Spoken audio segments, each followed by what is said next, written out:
Check 1 2, check 1 2. Check 1 2, check 1 2. Hopefully you guys caught that.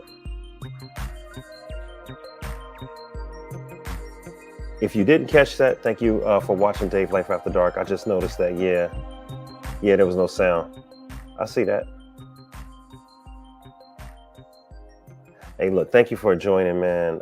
We started off with no sound. That wasn't good for me. Let me see if I can adjust some things. All right, so we'll take that out in post, but thank you for joining. Let's start this off like we always do, the right way, in prayer. Dear Heavenly Father, Lord, I pray that you would speak to your people. I pray that you would enlighten us, entertain us, and inform us, Lord. Father, just take any distractions out of the way, any frustration, Lord, any of life's trials, the residue of the day, take that out of the way. I give you the show. I pray less of me and more of you. I give you all my thoughts. I give you everything that I'm concerned with. Have your way, Lord. Let us have a great show. I pray that you would just get all the praise, glory, and honor. I thank you for everything that you're doing. In Jesus' name, amen, amen, and amen. Hopefully that was heard. All right. So again, you could have been anywhere in the world, but you're with us tonight, man. So I want to say thank you. Thank you for being here. You are watching Dave Life After Dark episode number 240. Dave Life After Dark episode number 240. Dating, waiting, and debating. And I got a few people that's going to help me tonight. I got somebody, my main man, he in the building. He's always here to support. I appreciate him. He's been on the road working, doing a lot of things. So we're going to get him in and out tonight. Come on to the stage, comedian Tony Love. Tony Love. What up, Tony? Oh, man. What's up? Happy late Valentine's Day. Actually, side chick day. Appreciate it. Absolutely, man. Happy Valentine's Day to all the ladies. Man, Tony, I appreciate you for joining, man. Boy, you know what? It's got to be a good show. When things are starting off with challenges, that means it's got to be a good show tonight.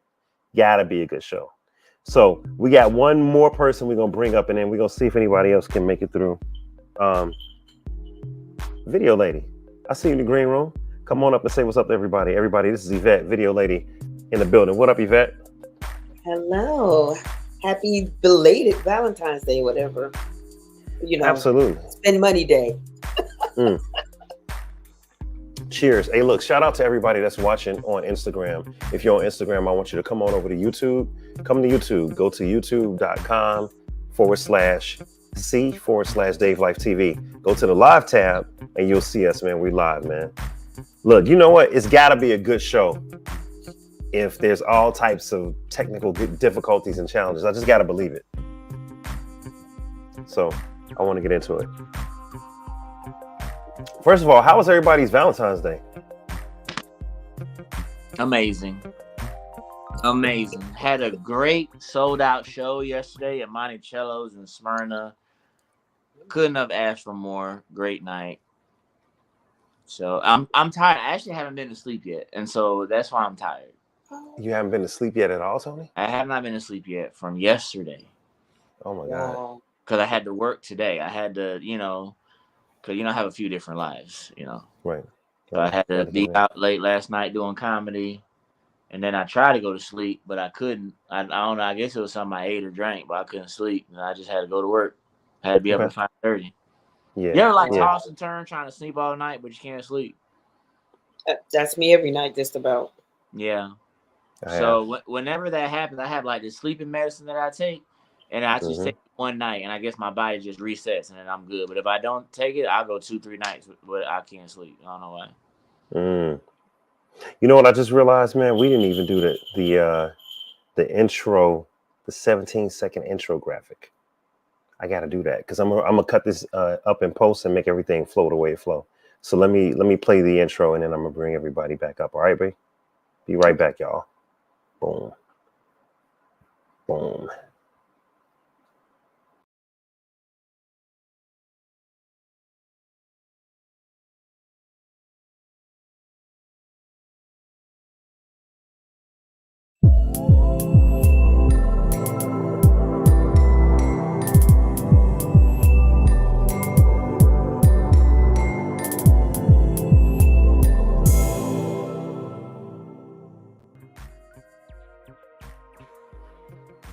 What's up, y'all? It's Dave Life. It's Dave Life, and you're watching Dave Life After Dark, and we're bringing everybody back to the stage. Come on back, Tony Love. Come on back, Yvette. We in the building, man. I appreciate y'all, man. Y'all could have been anywhere in the world, but you're here with me, man, so I want to say thank you. You're welcome. Our pleasure. All right. So I think we're back now, so we can get started. All right, so it's Valentine's Day, and what better way to follow up a discussion on Valentine's Day than with a discussion about dating. The name of tonight's episode is Dating, Waiting, and Debating. Dating, Waiting, and Debating. Shout out to everybody that's watching on YouTube. We're live on YouTube. I see Robin and Lawrence. What up, y'all? I see Sharon in the building. What's up to everybody? I see all the people. Thank y'all. Appreciate y'all, man. All right. Hopefully the mic sound nice. I got the lapel mic going tonight. It's a little bit of a different thing than normal because I am traveling and remote. So if y'all say y'all can hear me, then we got to be good. Yeah, some working people. Hey, trying to make it happen, Yvette. All right, so look, dating, waiting, and debating. Dating, waiting, and debating. Why did I pick that phrase? I picked that phrase because when I was doing research this week on what would be a good topic, I realized that a lot of people are trying to figure out how to date. They're trying to figure out how to date. They're trying to figure out, do they just date a bunch of people until they find their spouse? Do they not date anyone until they find their spouse? A lot of times when you get into dating situations, you have where people are moving at different speeds. I used to say in a past relationship, she was flying high and fast. I was flying low and slow. We weren't at the same altitude. We weren't at the same pace. And those are questions that come up. So I want to play a clip and I want to see what you guys think about this. So let's play the first clip. And this is what we're gonna get into. Let me see. All right. So if you're making $50,000, don't date. I'm just being for real. You're not ready to date. Again, I'm with you. You're not ready to. You're not ready to date because courtship costs. Okay. Everything costs. Okay. You can go for 22 walks in the park. Eventually, Shorty is gonna need a sip of something. She's gonna be thirsty. This bottle of water is $3 in Atlanta. Let's not play. So if you don't have any expendable cash, don't date. Okay, let's just start there. She's saying that if you don't make 50,000, you shouldn't even date. First of all, I just want to look at Tony. I just want to start here. Is that even a good number? is the concept of if you don't make a certain amount of money, you shouldn't date. What's y'all thoughts on that? Where we at with this? Let's start with Tone. If a woman has a certain weight, should she date? Mm. Yeah, that is your question. Tony, I wasn't ready for that. I was in the middle of sipping. Good Lord. It's real simple. Yeah. Because that's what men value. Men value a fit woman.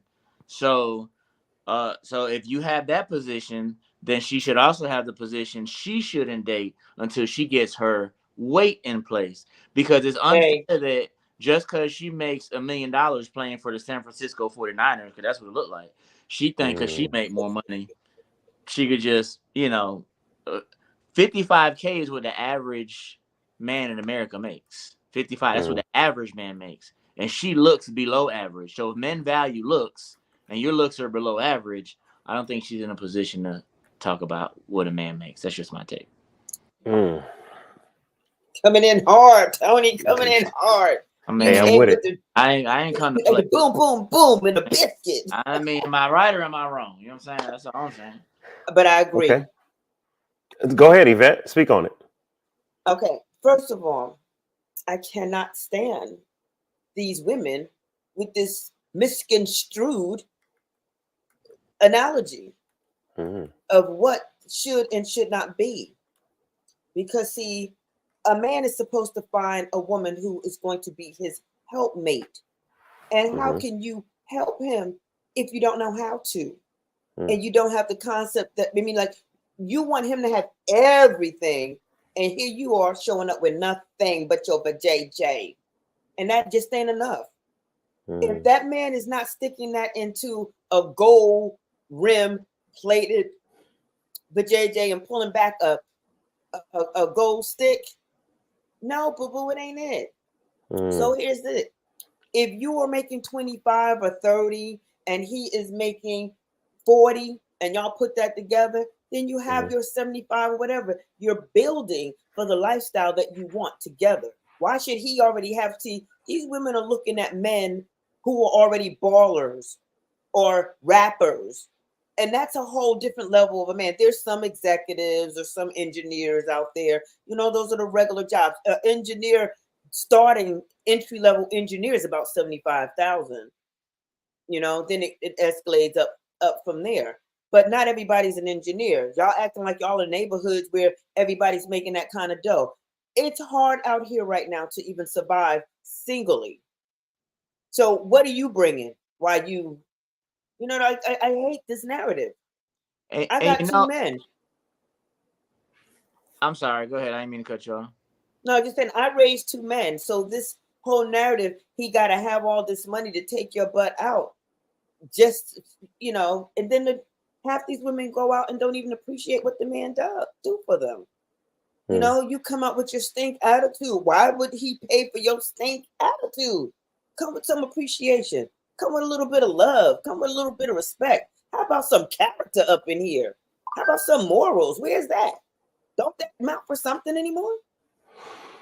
Okay. Well, you make a good point in that the man has to be already established for a woman to even look at him. But a woman says, "Take me as I am." So we have to be already built up, but she can't be built up to her best. It's take it or leave it. I am who I am. And that's what's ironic. But a man who knows his worth, a man who knows his value wouldn't give that person any energy anyway. Exactly. Okay, so I like the idea of take me as I am, but you have to be built up to a certain level. I do see that a lot, and I'm going to play devil's advocate though. But what if the woman has a point, right? Like basically, if you don't make a certain amount of money, maybe 50K is the average that every man makes. So maybe 50K is a decent amount to make. What if the guy's, making 30K? What if the guy is making 25K for whatever reason? Or what if 50K where he lives feels like 30K, because of the cost of living of where he lives. So let's say that the money that he's making is barely enough for him to pay his bills, to eat, and to function. And he really don't have a lot of extra spending. Should that man be dating, regardless of how much he makes? Should that man be dating Tony? You want to go first, Yvette? Go ahead. You can go first, Yvette. No, I was just gonna say the whole purpose of dating is to find love. So what happens if I have the man that's making over 100,000, but yet he beats the crap out of me? You know what I'm saying? Like, that's what I'm saying. Kindness and morals and character goes a long way. Because again, if you're working together towards something, you will have something. That's all I'm saying. I mean, you got to come with something too, honey. That's all I'm just saying. I mean, what are you bringing? Okay, but Yvette, so that's like I already have a man, and let's say I got $100,000 man, and he ain't doing right. But then if another woman has a $50,000 man, he is doing right. I understand that, but I'm talking about an evaluation stage. I'm talking about you don't have a man. You know what I'm saying? You don't know his full character yet. You're evaluating if he's even worthwhile. And one of the things that you find out early on is his income level, whether it's based on the amount of money he does or doesn't spend, or whether it's based on his job title. Once you get to know, you're like, oh, okay, this dude is probably making between 30 and 40K. Whereas another man is making between 90 and 100K, right? Doesn't finances matter? I always hear romance with no finance is a damn nuisance. So finance does, finance does matter. It just depends on where you are and what you want. And if that man does not make what you want, then move on. That's the chance you take. You either say, you know what, he's not for me, and you move on. I mean, I'm a woman. I've been dating forever and a day. But I think sometimes we date wrong, meaning we tend to find somebody and jump into bed with them right away without even knowing all that status. You let that take you away before you even know if this is somebody that you like. So as I've gotten older, I'm like, I don't have to be with this guy because he likes me and I'm not really, don't know where I'm at yet with him. So how about I take that off the table? So sex is off the table until I know we're even compatible and I want to go further, but like I said, it depends on what you want as a woman. But you have to be realistic as a woman. Not everybody in this world is making over $100,000. It's just not. Do you know the percentage of people in America that are making 100K? Well, we have let me see, hold on, because I watch a lot of investment stuff. Well, I know that we only have like 1%, less than 1% that is making, the top tier. And so I'm going to say we're now at the point, because it has changed in the last few years. We're progressing. So I'm going to say about 8 to 10%. You might correct me. So it was 10% a few years ago. Currently, it's at 17%, right? So only 17% of people in America, period, make over 6 figures.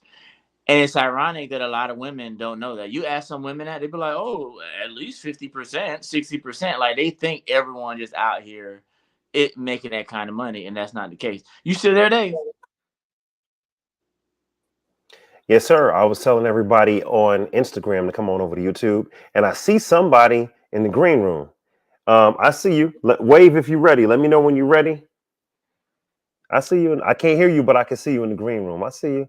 So get yourself situated. I see you in the kitchen cooking. Get yourself set up and everything. And then when you're ready, give me a thumbs up. Go ahead, Tone. So to the question you asked earlier, as a man, and I made this statement before: if you chase money, you always have women. You chase women, you'll always be broke, right? So if you ain't got enough money to be out here dating, then you need to be out here chasing your purpose and getting money anyway, because that's how you're gonna get the woman that you truly want. And no matter how much money you make, or no matter who you date, you should make more than her. So if you're making 50K, don't be out here chasing a woman and make 100K. Don't, because it's not gonna work. Some people are gonna say, because women by nature practice what's called hypergamy. They date on their level or higher. Or above. So if she's making 100K, she wants that 200, She will look at a man that made 50K like he is less than. And when everything is good, everything is good. But the second it's an argument, you a broke ass motherfucker. That's All horrible. right. So you said a lot. You said a lot. And hypergamy, I definitely have heard women speak on hypergamy. Some women, I think, use hypergamy the wrong way. They use hypergamy as though it's a way for them to just. Some people take it like, I'm just gonna marry up, so I don't have to work. I could just stay at home. And it's not about being the best mom or being the best wife or taking care of the kids. It's about being sponsored, especially out here on the West Coast. There's a lot of women out here that just tend to want to be sponsored. You know what I'm saying? And they use hypergamy they abuse it. They abuse the term, Tony, is what I'm saying. They don't use it in the sense that you're thinking of a traditional marriage. They're like, I'm going to get what I can. And as soon as I milk this man for all he's worth, I'm out. You know what I'm saying? By nature, women are attracted to men who can protect, men who can provide, basically a man with resources, because it alludes to their safety, right? They're like, all right, at the end of the day, if I get a man that could take care of me, then I'm good. So take care is like they make more money, they can pay all the bills. But you're right, some don't look at it as love. They're just like, it's just a sponsorship. But this is why, as a man, we have to be accountable for who we select as partners. Yeah. That part. Go ahead. I agree. I was going to say, I always try to bring in classism, and I hate to say race in it, but I hang out with a plethora of different cultures. I'm an equal opportunist across the board as far as the people I deal with and speak with. Now, there's years ago, I used to work at this winery, and again, always the token black. Me and the girls went out one day, and the one girl was telling me, she was bragging about how she's just got the diamond ring. This is a white girl. How she's got the diamond ring, and he's got a townhouse on Lake Placid and everything like that. And I'm like, okay, cool. But I'm listening to her. Not once did I hear she loves this man. And then she told me, she said, sis, let me explain to you how we do things. She says, white women marry for security. And we don't marry for love. That's just her saying this. She says, we marry for security. So, love can come later if that's a factor, or they have them something on the side. This is her words, not mine. And I was like, I'm a sister. I want to get just one man and love him. That's just the way I was raised, to just love on one. I don't believe in the spare tire. I don't believe in the cheating or any of those things. So she's like, oh, well, that's why you guys don't get ahead. These were her words. I was like, oh, okay. Hey, I want to say what's up to Shaq. I see Shaq in the background cooking. Nice, you ready, Shaq? Shaq? We got you on mute. She got something good in those pots. She had there cooking up ounces. Uh-oh, what happened? All right, Shaq, when you're ready, come back and rotate your phone, Shaq. Oh, she left and okay, I see you, Shaq. You went to an iPad or something. All right, so everybody, make sure you rotate your phone to landscape. All right, Shaq, there you go. What up, Shaq? Hey, how are you all? What's up? Shaq? What's going on? Welcome to the stage. Thank you so much. If I can give a little tad bit of authenticity to this conversation, just shake it up just a tad bit, I'll be honored if you would allow me to. Money does not determine that you're going to receive any of that. Status quo doesn't determine that you're going to receive any respect. And this is for Mr. Tony. I love you dearly, sir. But I would employ that you kind of give a little grace. Just say, when I say that, it means a man can have money and she can have money. And if she makes more than him, because I've been there, and it takes a special woman to respect, to understand that just because he makes sense don't make him less of a man. He is still a man, and she has to respect it. You chose this man. You are free to choose, but you're not free from the consequences of the choices that you make. I love you past money, because you know why? You empower me to continue doing what I'm doing. It doesn't make you less than because you make less than me. It does not. It just means whatever you're doing, keep doing, because why? I will carry. And I know this is the wrong way to get. The man carries, and it's like he can carry all he wants to, because it doesn't mean that because I make the money that I'm gonna be happy one way or the other. Because his value outweighs my money. And if he leaves me and I respect him enough to say, I follow you, I'm gonna lose out a hell of a lot more than the money. Because he's gonna be my cafe, he's gonna be my Novocaine. You hear me? Money don't mean nothing to me when you got a man who wakes you up in the morning and says, I love you. It's about feeding me. I need you to feed me. And not, I need you to tap into my emotions and help me figure out why am I, maybe just a tad bit off. And if he has a self-esteem higher than high, because a lot of men have a high level of low self-esteem because they don't make the necessary amount of money. That's because you're basing your value off of the money. I value you way past money. If I respect you, because I'm gonna reflect you. Where I sleep is your religion. So the money doesn't make the full relationship. But if you're determining your relationship based off, I'm trying to figure out what my cameras, based off the amount of money you make, then you've cheated yourself, because she should love you a hell of a lot more past money. That's just how it's like.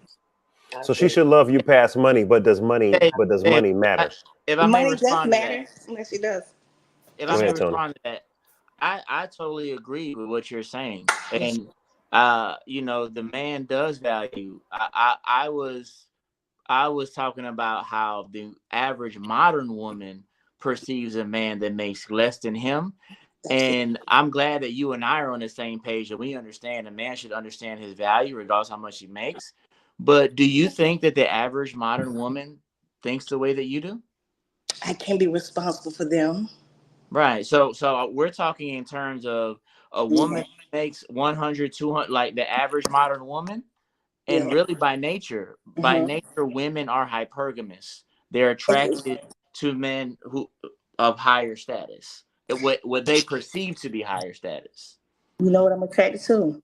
So men just kind of need to understand that, and when dating, that you understand where you at and what you have to offer. And it's not just about money.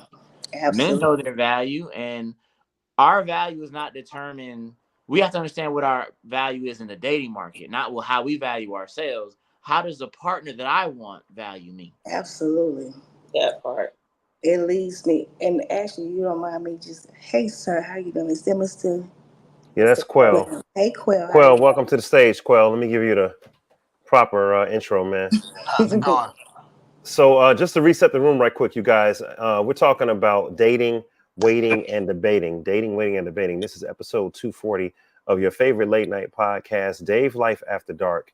And what I would like to do is, since we got some new people in, I'm gonna reset the room and play the. You gotta go, Yvette. No, just take me out. Gotcha. Okay, no problem. So Yvette, you're in the green room. And Kim, you had to go quick. Right, she got that phone call. Bad signal. All right, so I'm gonna play the clip, and just so we can get context. Now, the first part of the clip is if you only make so much, you shouldn't be dating. And then there's a second part to the clip, and I'm gonna let that play. And I think Tony might have gotten into some of that already. So let me play the clip for us.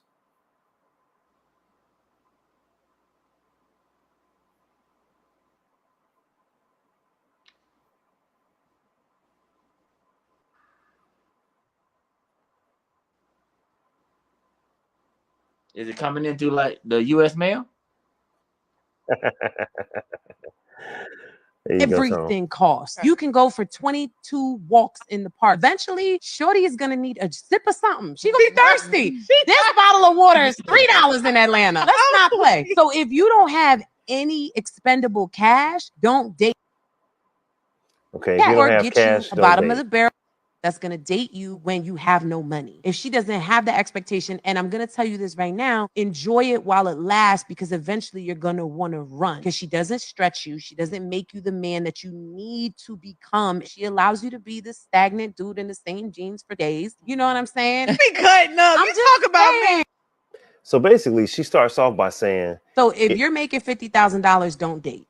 right. I'm just being for real. You're not ready to date.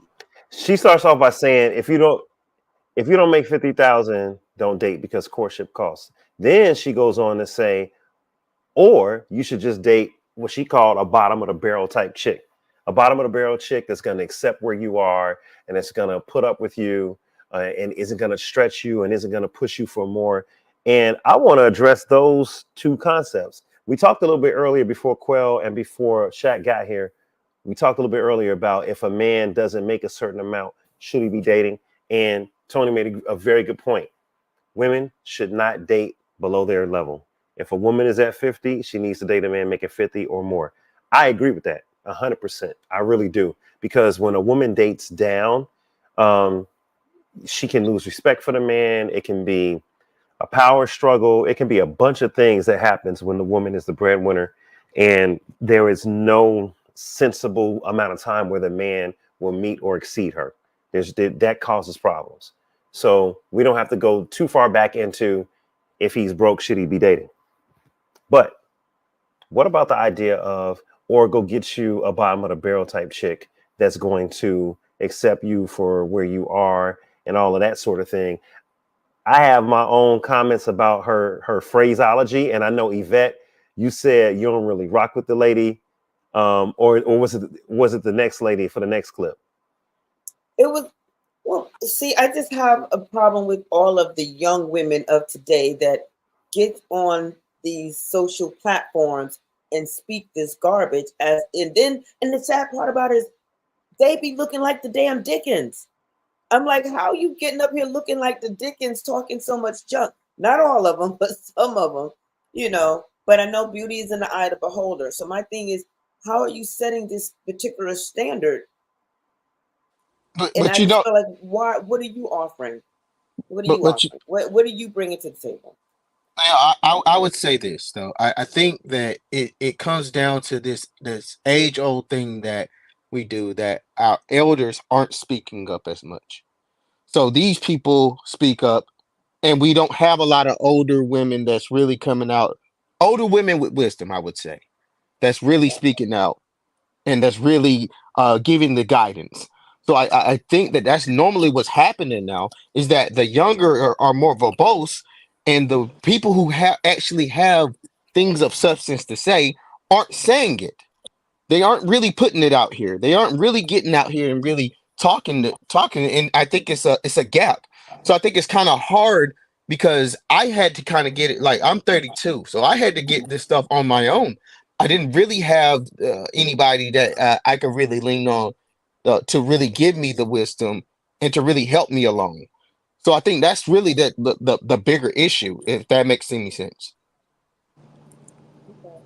So wait a minute. You're saying that you didn't really have it. You're saying that you didn't really have it. You didn't have that wisdom coming from an older woman or Or an an older elder. man, or yeah, or an elder, because I don't. A lot of it wasn't available to me, because they weren't really saying anything. Because normally, what I was getting from a lot of older people was, it was almost like you were looking at the younger and saying, "Oh, you're too young to know anything," and not really giving me game or giving me anything of substance that would make sense. It was more like, less like, you got a long way to go, and that's all you gave me. Right.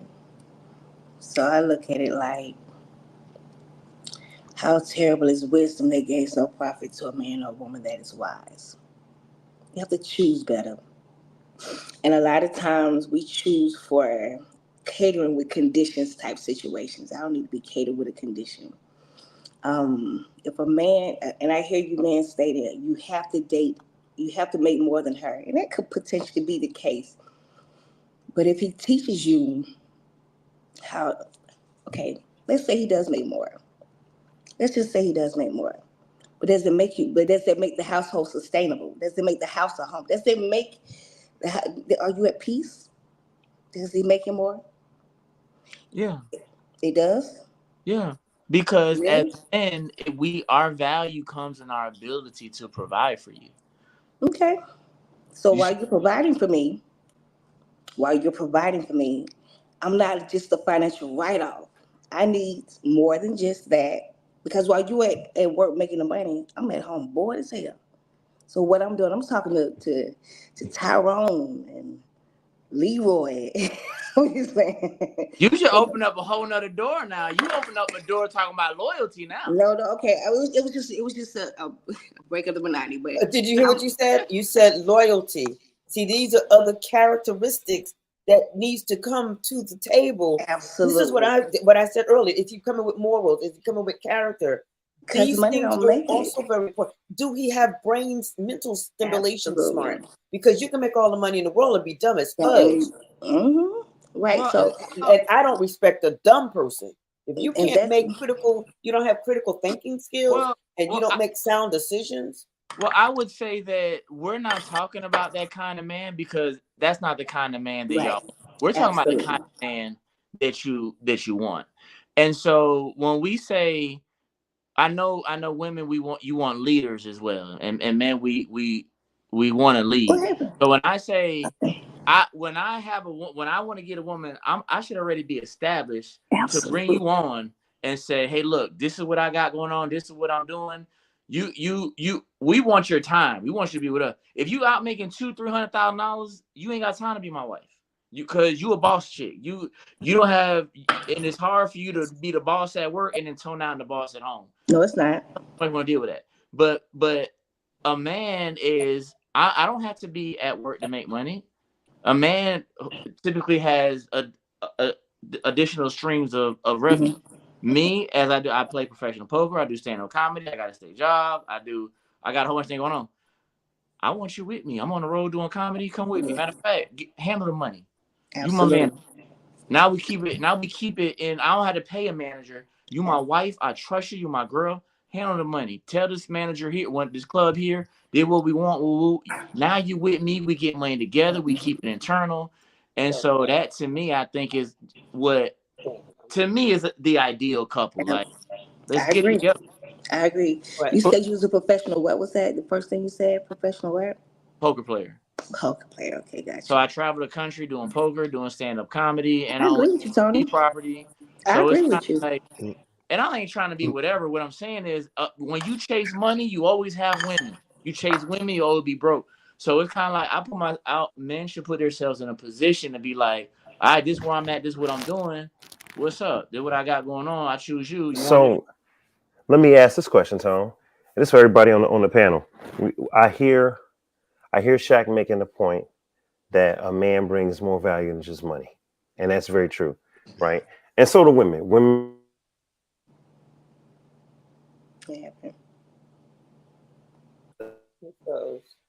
See, but money would have got you good Wi-Fi. That's what I'm talking about. You had good money, yeah, would have had good Wi-Fi. Your shit wasn't froze. That's what I'm saying. No more when you shit freezing on the freezing ass Wi-Fi. Hey, he not wrong. He not wrong. That's but I will say this. So money is important. But what about this, you guys? If a man who is on the come up, he ain't there yet. You know, he's making enough for himself, but he really ain't making enough to be whining and dining. You know what I'm saying, and all of that. A lot of times we go through this when we're in college. We go through this when we first start our careers. We go through this when we're trying to find that first big, consistent career level job. Should he date a woman that's making more than him? And is that woman considered a bottom of the barrel type chick? If a woman is dating a man when he's struggling and she's taking care of him and she's kind of the breadwinner, Tone, and he's struggling. He's struggling. Whether it's because he on the come up or whether it's because he lazy. He just ain't there. There is a difference. But it's like the lady said in the video, go get you a bottom level chick that's gonna put up with your stuff. Why she got to be bottom level I was if just she going putting to up that. with her? Yeah. And That's she Let- turning down walks in the park and do what she need to be fucking doing. Go ahead. Go ahead, So let's Quinn. start with Quell, because Quell was about to say something, and then Yvette. So I think that the thing is that I don't think it has anything to do with the money. To me, I think the problem is that we don't have a purpose on why we have people in our lives. And see, the thing is that if you don't have an understanding on why a woman is there or why a man is there, you know what I'm saying? There should be a purpose on why. A lot of times we want we want shiny things. We want it just because it's there. We want it because other people have it. We don't even have a purpose on why we want a relationship. We just want it because it sounds good. So it's like a lot of times we don't even have a reason on why these people are in our lives, and then we try to get them to be something that that they're not. We don't allow people to be the people that they are, and we want them to be something that they probably will never be. So I think that's a lot of the problem is we want people to be something that they're not. Man, you say you're 32, I will take you any day. That's what I'm talking about. He's speaking with some damn sense. That's what I'm talking about. Well, But but you know what you're saying is right. I'm just gonna. I have, like I said, I have two young men, and when I dropped my oldest off to college, I took him to college. I gave him a bag, brown paper bag with 50 condoms in it, and I told him, and I also told my other son, make sure every time you pull that out, you put one on. That's number one. I said, if you can't afford yourself, you can't afford no woman. So you damn sure can't afford no baby. So don't have one. So with that said, my oldest is a planner. By 30, he had him home. He was planning. He dated a chick in medical school. You know what I'm saying? So he was planning. He was trying to put everything in the row. But you also got to realize men and women all still want to have sex. There's that thing called sex. So, we always talk about the money part of it, but you think a woman is going to wait for the man to get established, and the man is going to wait until he get established to still out here having sex and playing the field? You might trip up, and one of those women that you were with might be the one for you. It's also about energy. It's about mapping out a plan. Like you said, you don't want to just be with someone just willy-nilly. You do want to get somebody and sit down and see where you're both trying to go. If you're both trying to head in the right direction, like I said, you can build together, because that's what most people do anyway. They build together, because in the United States, this capitalistic country that we're in, not everybody has the luxury of being able to go to work and let his woman stay home. Not everybody has that luxury. So you have to be realistic. I mean, coming from doing wedding photography and videos, I've set in on weddings and stuff like that. And I mean, we're just not getting married at the rates. But I will say this, certain areas, people get married more than others. Certain states, people get married more than others because of the lifestyle that's in those states. Yeah. Like I'm in Florida.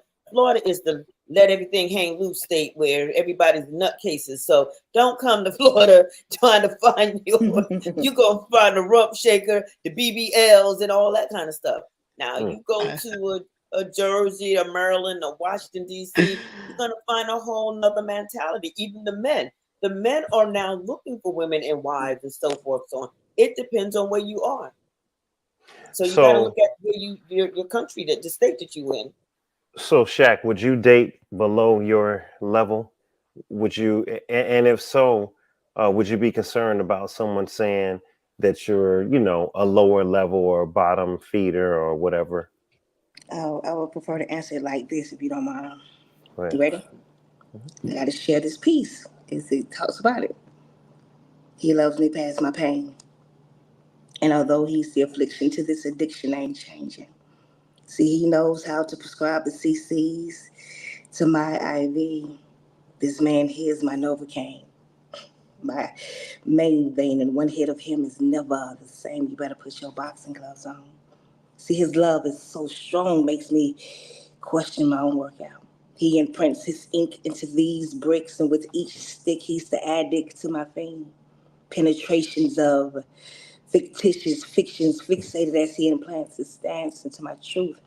And if for just one moment I'm gone, still away yesterday's, tomorrow's memories of false fallacies intended to destroy my mind, body, and spirit, only to discover that I'm the fucking oxygen that this king breathes. You see, I'm often attempted but never ever implemented. I'm his good shit.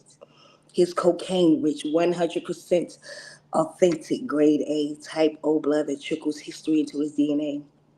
I am the drum that beats the beat of beatings covered in crackbacks and tattoo scars of sacrifice. You see, I'm in this man's mind. I'm in his mind thicker than a line of blacks on Friday in a government check line. And repeatedly, he teases me. Lock licking this religion to make this shit taste that much sweeter. I'm gonna stop right there. So yes, I would, because he would feed me. Hold on, we got to give you some acknowledgement on that one. That's dope, female trainer Shaq Gervin. Okay, Shaq. So it sounds like the answer was yes. Was the answer yes? You would? Absolutely, because I lay beside him and nobody else. Where I sleep is his religion. Where I sleep is his religion. I reflect what I respect. I'm gonna reflect him. So if the money, if he cheerleads for me, if he feeds me, if we rocking this shit, if it's a plan, hell yeah, I can care less about what anybody else say. Because you don't know, when I sleep, I'm sleeping by a body that loves me, who protects me mentally, physically, and spiritually. Who pay my bill? Not you. And it's not about y'all. It's about what protects me, what feeds me. Come on now. Okay, so wait, I got another question in.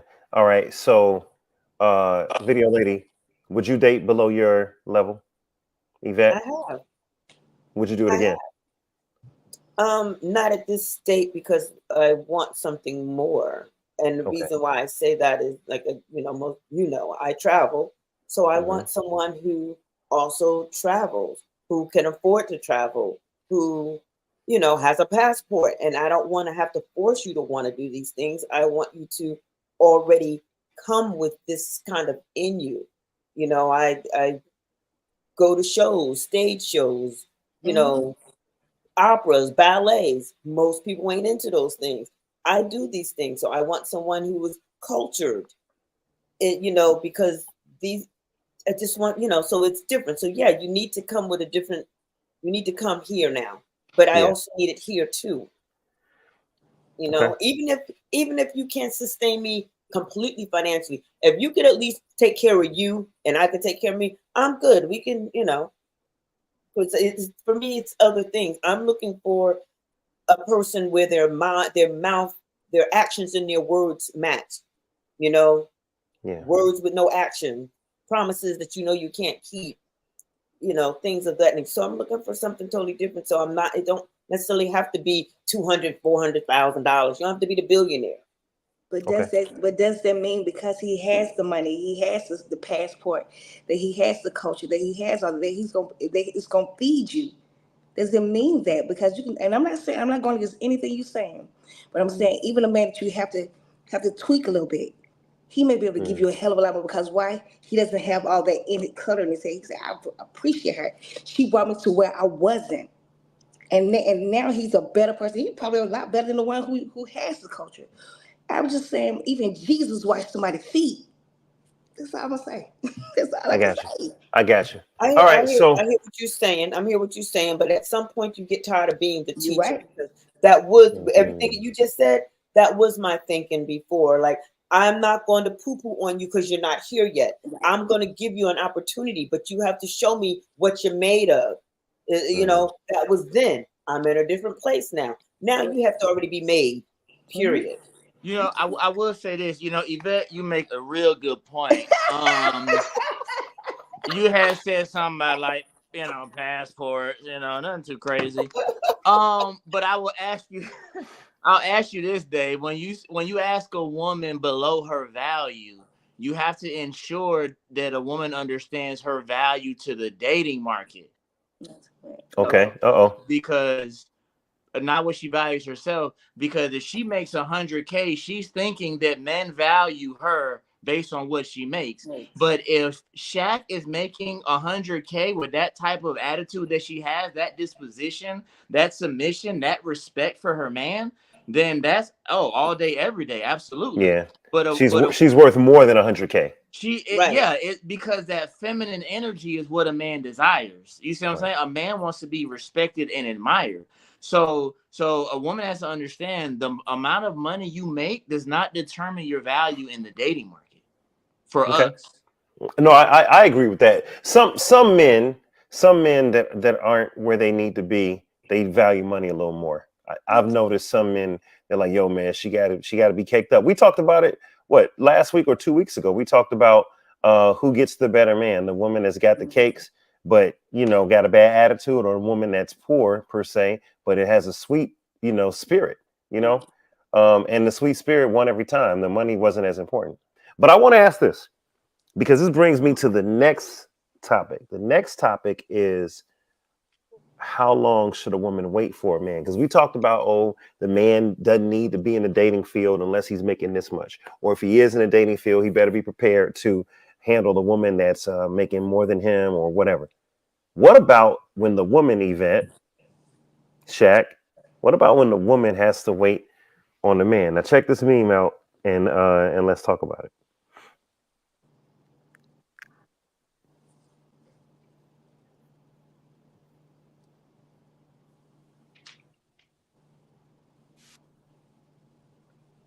No audio. No audio, baby. Can't hear, baby. Can't hear, Dave. My bad. It's one of them days, man. I'll tell you. Like I said, the enemy trying me today, boy. It's all good. It is all good. We here. All right, boom.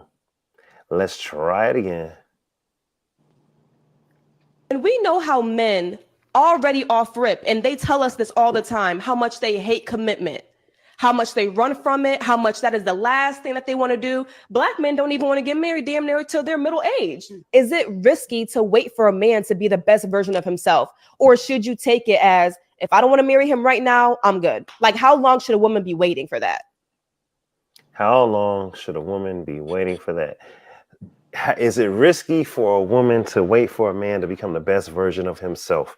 This is directly for the ladies. This is for Shaq. This is for Video Lady. I mean, we talk about having some staying power and some perseverance and, waiting on the man to get there. And before I let the two ladies answer, I'll ask Quell. Quell, I know you're married, but think about when you were single. Think about before you were married. Think about before you were established. Was it wise for a woman to say, hey, I'm gonna wait for him to get there? Was any woman even open to that? Was your wife like that when y'all were young? Like, how does that work, man? Or is it more like, no, you really got to be there? Ain't nobody being patient. So I don't think it crippled myself a lot, and it put me in a state where I became dependent on another person. And I think it's the state of mind that it puts men in now, because there's a lot of dudes, and unfortunately a lot of black men that's looking like, I work with some of these cats, man, where they like, man, yo, she got money, she got this, man, you need to get her because she got all these things. And my wife did, she hung around, but she did it for the reason why she did it, because she saw some greatness in me. She saw something within me that she said, hey, this is worth hanging around. And if he could just push past this, then we could go somewhere. And I was already on that path. I don't think it's good if the man's not on the path and he doesn't have the grit, he doesn't have the resilience, he doesn't have the can-do attitude to get past that. But I just think it depends on whether the person's willing to risk their good years for it, and see whether it's worth it or not. Okay, so then Shaq and Video Lady, would you wait? Let's go to Shaq first. Would you wait for a man to become the best version of himself? And look, that could be spiritual, that could be intellectual, that could be emotionally intelligent, or it could be financial. right? It could be a few things. Would you wait for a man to become the best version of himself while you're with him? Like, be with him and be patient and basically help raise him up, help grow him up, help mature him. So would you wait? And if so, how long would you wait? Shaq. I have to disqualify myself from this because I'm not waiting right now. He will be waiting for me because I've already been married. Okay. I've been married twice, and I have 2 children, so I know what it's like to be married. So if the question was going to be asked is how long does he wait for me, and it's being real because my peace surpasses anybody's understanding. But now let's just say, if he is that one, if I wasn't necessarily looking to be wifed up, but he came with the qualities like God,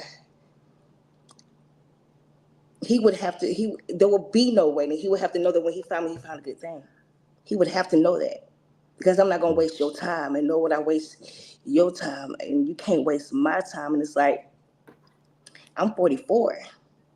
Mm-hmm. I've been there. And to be honest with you, I would get lost in my Porsche before I get lost in a man. So you have to understand, I would get lost in it. And the thing is, I am so sapio. If your communication is off, you pretty much a done deal. So it won't even be a wait for me. I got to be able to want to be in I want to be able to hide in the breath of your oxygen. I got to want to be there. And if it's not there, I ain't waiting. I'll be like, who you say, what's your name? You get lost already. It's a figment of my imagination. So you have to already come with something to make me say, damn, he's intriguing. I think I want to stick around for the ride. Okay. And you got to hold on to that. So, no, he'll be waiting on me. Okay. Video lady, would you wait on a man? And if so, how long would you wait? I think it depends on where you are in life, and I always start with that because I'm to the mountaintop right now. I was at the hill at one point in time, so I'm at the mountaintop. But again, I'm gonna give a little advice. As someone gave me, a man told this to me. He said, "Ladies, you should not look to get married with a man between the ages of 18 and 25 because men usually have just left their mama's house. They don't know who they are. They're sowing their wild oats. They're experiencing the world, and it's like a candy store. So at that time, you're going to be getting your feelings hurt a lot because men are not there with you yet." He said, but about that 25, men usually now are starting to get it together and try to figure out where they want to go. By 30, they usually know. So that's the time when you're looking to be with a man to marry. But there's always exceptions to the rule. There's those that already kind of, if you are a planner and you already know, because, if you jump right out of high school and go to college, that might be a different thing. It depends on the levels, because if you're just the roundaway neighborhood person, yeah, your plight is going to be different than ones that I'm going to college because I want a career. I'm starting my life's path, and you might want somebody starting their life path with you. So you might find that and you grow together. But yeah, right now, I definitely, and also at that age, you look for men with potential as women. And that's what most women are looking for. We find a guy and we're like, oh, he's got potential, but you got to see that in them. And he has to make you want to go on that journey with him. You know what I'm saying? But again, everything to me is communication and helping each other. See, people keep coming to these relationships sounding selfish as hell. Mm-hmm. It's about helping each other get to where you want to go together. Mm-hmm.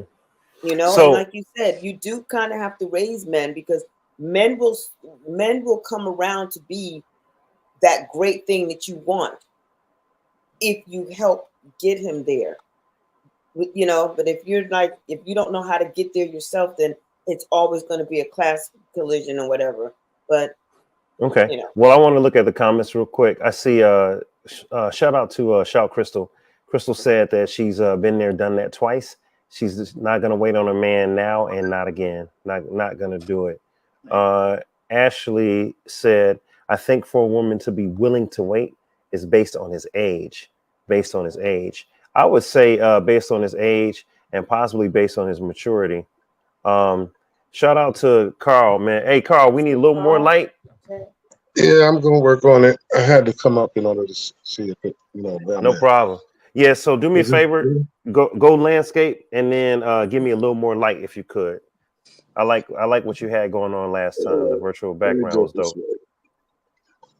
Yeah, but look, get it together. I see you. I'm gonna bring you back up. You right here in the green room, Carl. You still here? All right. And I'm going to finish one more thing. Yes, I didn't mean to interrupt. Go ahead. Now, me and my neighbors, we always have these conversations, and they keep trying to figure out what it is that I want and look for. And I always say, but one of the things is I want to be in awe of my man. You know what I'm saying? Like, I just see him, and I want to eat, breathe him. I want. He needs to be like my breath of fresh air. Like anything he say, I'm like holding on to it because he has proven to be my king. Like he has shown me he's going to be there and take care of me. And he has earned that title. See, a lot of people come to the table with all this conversation. You haven't even earned the title because you haven't put in the work all the time. You know what I'm saying? So you have to show that I can trust and believe in everything that you say and you do in order for me to, to follow. So question, why? I mean, because I could be soft. I'm soft as they come. Okay. I'm supposed to be your muse. I'm going to inspire you to be the best version of you. So before y'all go any further, if that's the case, you know what's crazy to me? We want, I think the young lady said about the age, but why do women who are older try to get with men who are younger? Why is it that they go backwards in dating? Because men their age don't want them.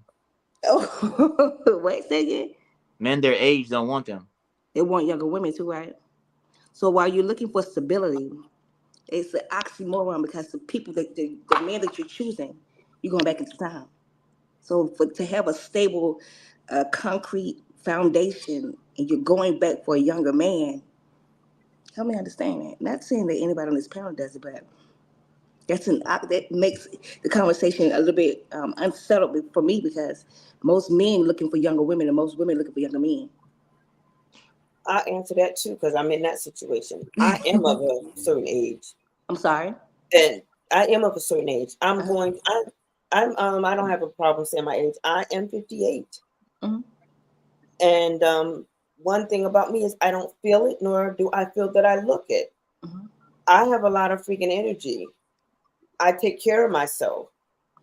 So younger men are hollering at me, not knowing my age, because they're looking at some of the girls their age and be like, "Ma, you look better than them," So I take care of myself.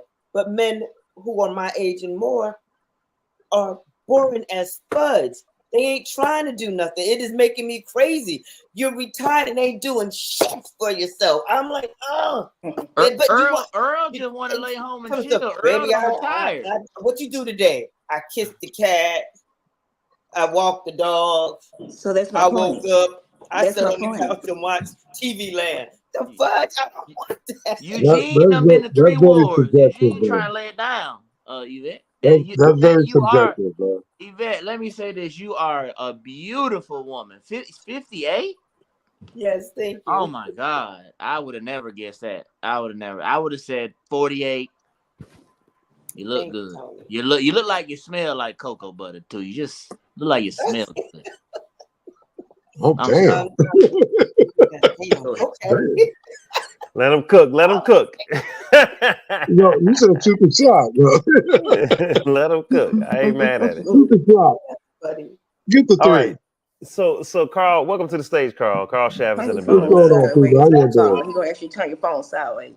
Yeah, can you go horizontal with it, Carl? If I do that, I do. No, you want to unlock your phone. Oh, you got to unlock it. It's not. Let me guide this light. So what you do, Carl? You take your finger and swipe from the top down, pull your screen down. Oh, we talking about a phone or something else? My thing ain't locked. So no, it's probably locked. So you're gonna take your finger, slide the screen down. You'll see a little lock, and it's probably gonna be red.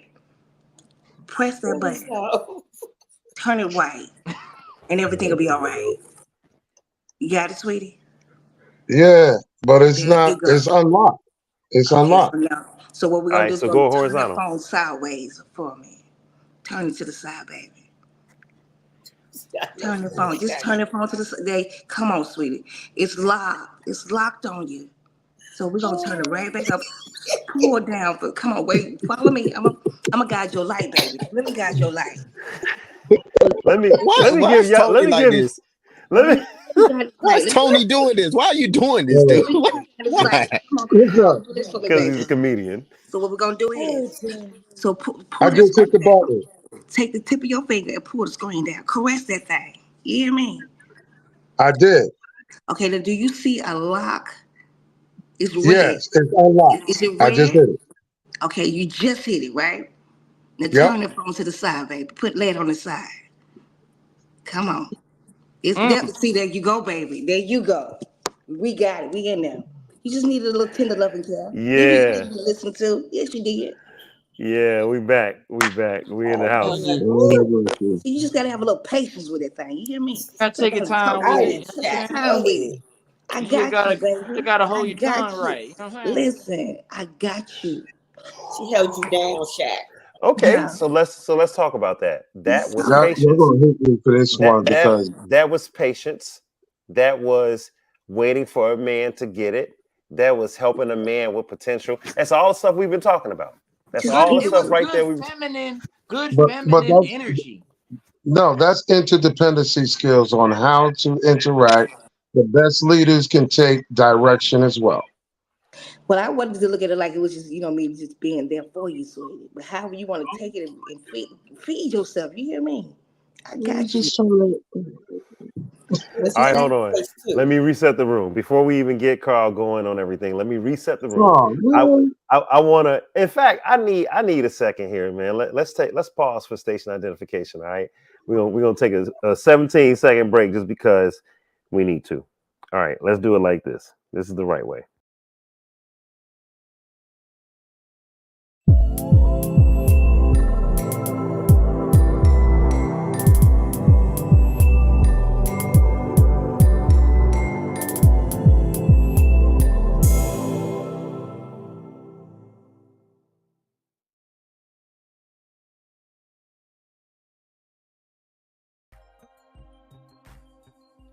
All right, y'all. We back. It's Dave Life. You've been watching Dave Life After Dark episode number 240. Dave Life After Dark episode number 240.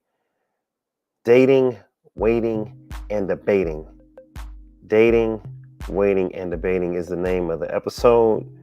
Man, it's been a great one, and we're going to keep going. We got a few people that we're going to bring to the stage. I appreciate everybody that's been on for the first hour. We're going into the second hour, man. Thank you. Thank you for putting up with all the technical difficulty that happened earlier. So if you're still with us, if you're on the gram, come on over to YouTube. Go to youtube.com/C/Dave Life TV, all one word. Come to YouTube. Go to Dave Life TV, all one word, then go to the live tab and you can see us live right now. Shout out to everybody that's watching from the East Coast. I know it's late. Shout out to everybody that's in the building. I see all the lifers that are watching, man. Shout out to Ashley. Shout out to Shout Crystal. Shout out to Sharon. Shout out to Lady Cupid. Happy birthday, Lady Cupid. Lady Cupid is in the building. Shout out to Robin and Lawrence. Shout out to everybody that's watching.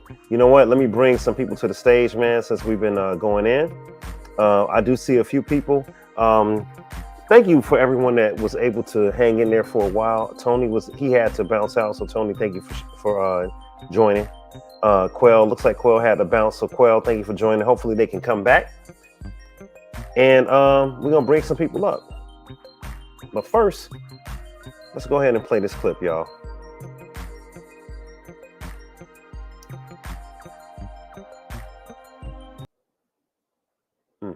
See, that was supposed to fade out. That's what I need. I need the fade. See, that's what I need. I need the fade out. I need the fade in and the fade out. That's what I was looking for.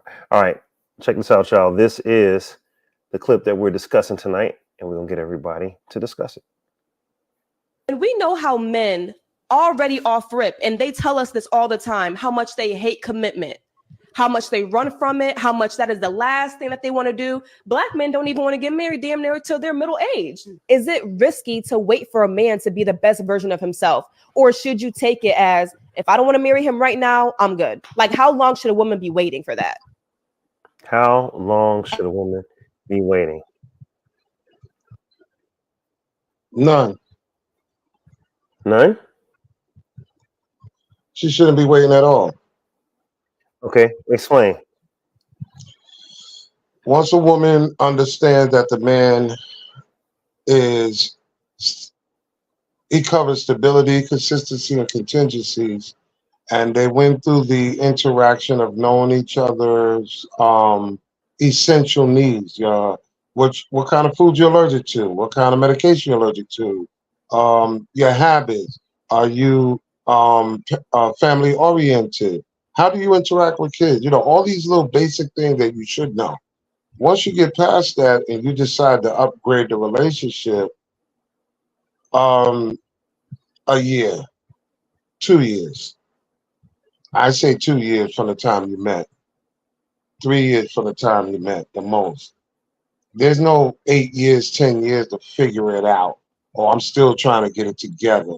And to go back to what you said about potential, I wish women, especially Black women today, erase that from your vocabulary, because this is 2024. You should only be attracted, entertaining the guys that's not potential. They already completed. Because if you're trying to raise a son, then you can go ahead and go for the potential. But if you're trying to find a husband to lead, you don't need a potential. You need somebody that's already prepared. You know, Shout Crystal said after 60, a woman needs stability, not potential.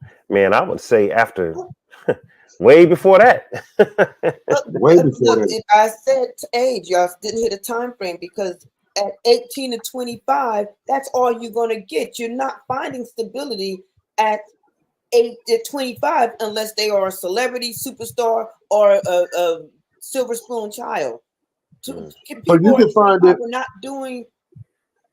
You can find it between 30 and 45 if the mindset is to have it together. You got to pay attention to that clock. So if you're in your 20s partying and doing your free fall, that's cool. But by 30, that's the breaking point when it's like, yo, let me get it together. So this way, when I find my wife, by 40, we're spending 20 years together. That means 20 years from 40, you're 60. You're still youthful. You're still enjoying the benefits of life. But if you wait until you're 60 to do it, it's like, I don't need you to be my woman or my wife. I really need you to be my caretaker or home attendant at that point. We're in agreement with that. We're saying the same thing. You told me to throw away potential. I said, depending on where you are in life. At 18 and 25, you're just getting out of high school, trying to decide what you want to do with your life. So I said, women, don't look for a man to be your husband at that age. There's always an exception to the rule. That's what I said.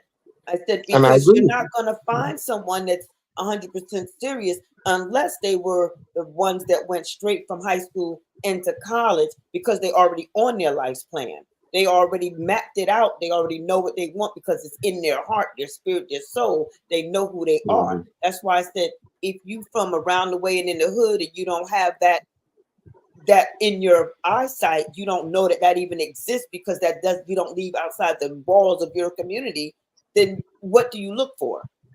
If you are the type that has, you're the next notch, which is you came from a household or a community where you know that college and higher education, learning is it, and you got a little bit of financial understanding, you're in a whole nother level at that age. You got to remember, everybody is not playing on the same field. We are talking about a generalization of people. We get on here and always pretty much try to just talk about, Black people per se and where we're going. There's still different levels to Black people's livelihood. You got those that's from the hood and they don't see anything but what they see there. Then you have those that was raised in the suburbs, so they got a whole different life.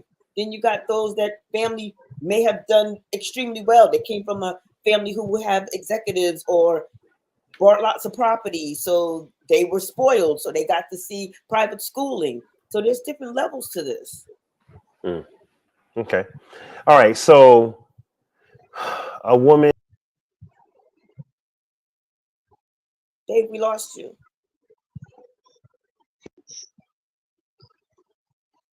We lost you. Can y'all hear me? I hit the wrong button. We can hear you now. All right. No, I got you. All right. So should a woman wait for a man with potential? I'm hearing at a certain age, no. But is it ever a case where a woman should, Yvette, wait for a man with potential? And if so, how long?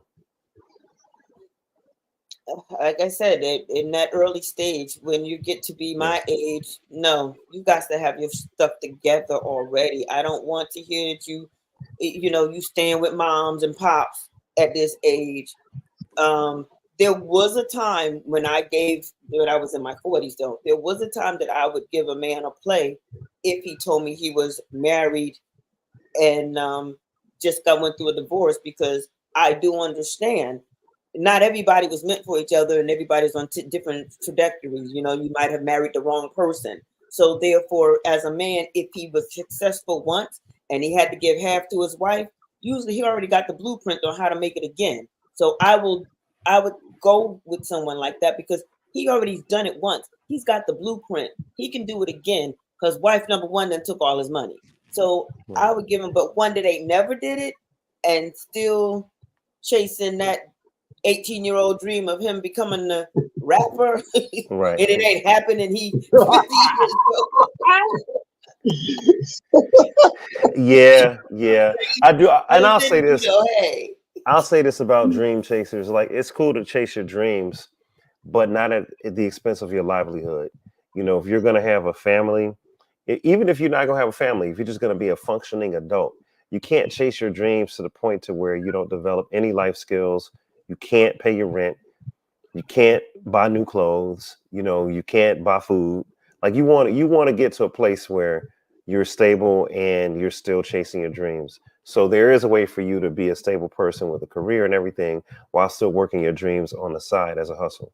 I know some people are starving artists and they go for it, and that may work for them. But if you do that for 10 years and it ain't working, maybe it's time to just not hang up the dream, but be more practical about the dream. Exactly. So, sure. Well, the distinction is evident. The difference between struggling and maintaining. So deal with people that are maintaining. Don't deal with the people that are struggling, because how are you going? Like I said, you're not raising another son, and I'm sure a lot of guys don't mind raising a daughter. As creepy as that sounds. I just rather people get interactive with people that are already situated, not struggling, but maintaining. Only because there's that minimizes excuses as to why y'all can't succeed. Because most people can't succeed. Why? Because they don't have no money. I can't take you nowhere. You understand? But if you're dealing with somebody that's maintaining, that wouldn't be an issue. Find some other excuse. So, okay, I'm sorry. I want to go. Can I put you back on that for a minute, Dave? And that's why I also say these women who are telling these men they need to make this, that, and another, what do you bring to the table? Because see, you can have that today, but if the breadwinner gets hurt and he goes down for the count, and nothing else because you were just laying on your back and expecting him to do absolutely everything, and you don't have it up here, how do you sustain? You know what I'm saying? So I think a man would want a woman who can, as I said earlier, truly be his helpmate, because his helpmate is going to be smart financially. She knows how to finagle around situations. She knows, okay, baby, if you don't have this, I got this. She got to have that attitude, or, oh, he done broke his leg or whatever, and he can't even work it, and now she out the door. Like, when you really need her, the chips are down. Where is she?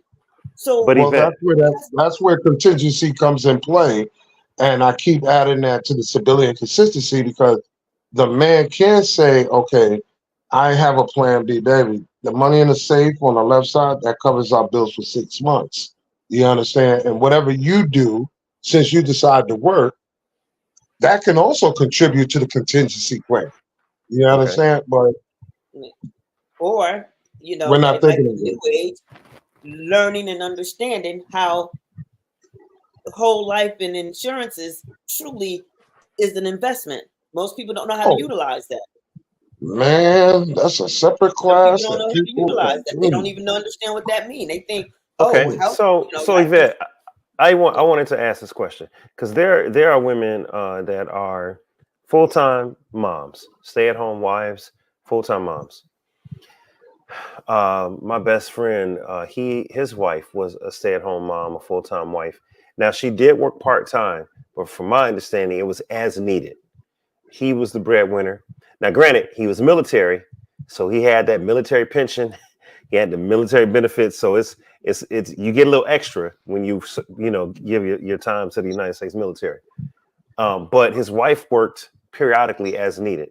What do we say to the women that are like, hey, I want to be a homemaker. I want to raise my children. I don't want to work.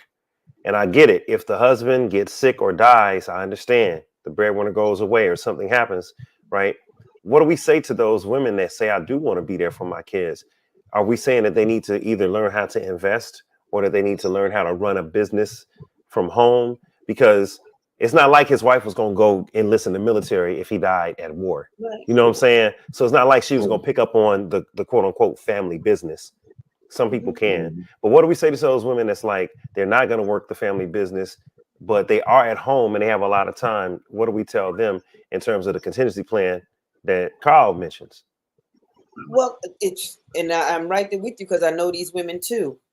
Understand where you need to really understand where your finances are, because see, I know women who husbands, just because they had the business, they had the big house, and and they was living the life, and the husband wasn't really letting her know because he feel like he's protecting her, that things weren't going as well, but he's trying to nicely say chill on the spending or whatever, and she's not hearing that, and before you know it, she wondered like what happened. The rug was just pulled from underneath me because so that's what I'm saying. It's very important to know where the finances are. If you're thinking you're marrying up or marrying finances and security, understand where it is. Don't break your husband. You love your husband. And a lot of women out here breaking them, wanting things that because Susie has it and Mary has it. You don't even need that. You don't even go nowhere. Why you need all that? Why are you breaking your husband if you love him?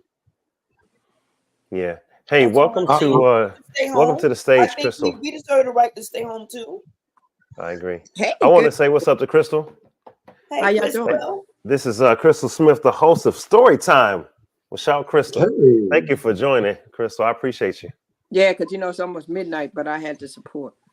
I know it's midnight. Hey, you know what, Crystal? I'm on the East Coast visiting my fiance, so I'm up late too. Oh, nice. Yeah. I'm in your. Let me be quiet because I don't want everybody to know where I'm at. I know. But Carl, I could get in the car and I could get to you in a number of hours. Yeah, we're gonna have that talk, bro, because no excuses this time. I'll put a warrant out for you. Crystal, we've been talking about, well, the name of tonight's episode is waiting. What is it? Dating, waiting, and debating. Dating, waiting, and debating. And the reason I named it Dating, Waiting, and Debating is because I wanted to discuss the idea of when you're out here dating, how long do you wait for a man? The first discussion was, should a man that only makes 50,000 even be out here dating? And I removed that number. I said, should a man that can only take care of himself, he just getting by, be out here trying to date?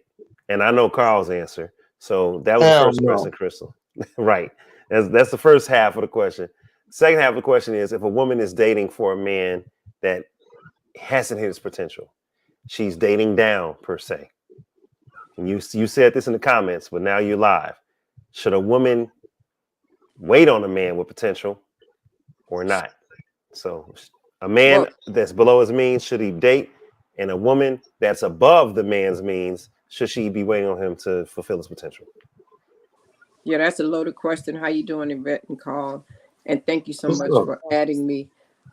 Interesting topic. I have a series I'm doing about relationships because we need to have these conversations more. All of us do. Dating and waiting. How long do you wait?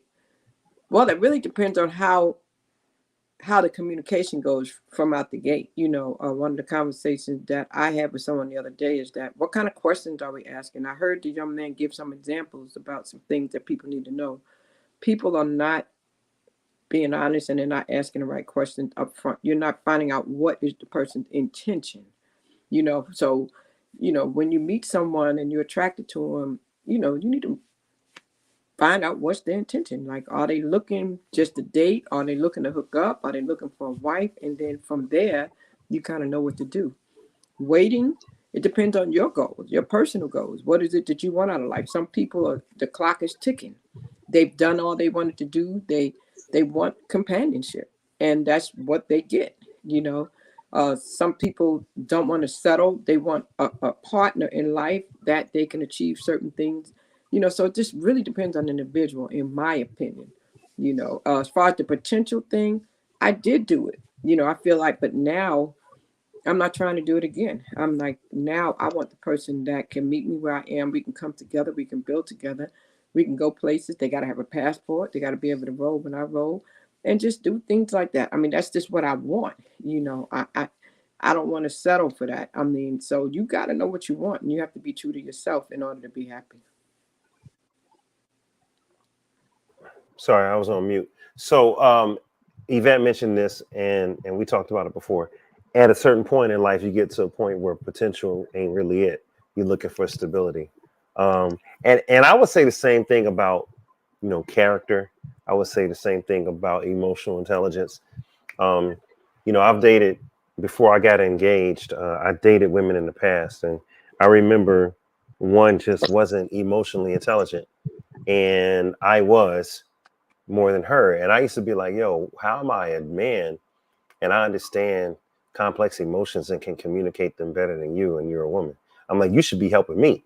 Typically, men aren't as verbose with their emotions. I'm like, you know what I'm saying? And I used to say, yo, I don't want to date somebody that's hard. I don't want to date a man. I don't want to date a nigga. Basically, you know what I'm saying? That's what I used to say. And I finally got to the point where I'm like, I'm tired of teaching certain women types, how to be emotionally intelligent or open or vulnerable. I just got tired of it. And I say, yo, you know what? I need to date somebody that's vulnerable, open, can express themselves, in a healthy manner. And that's eventually what I did. And that's what I have. So I understand that point. You know what I'm saying? Wow. You said emotionally intelligent. People talk about that a lot, but a lot of people don't really know what that is. I think that's important.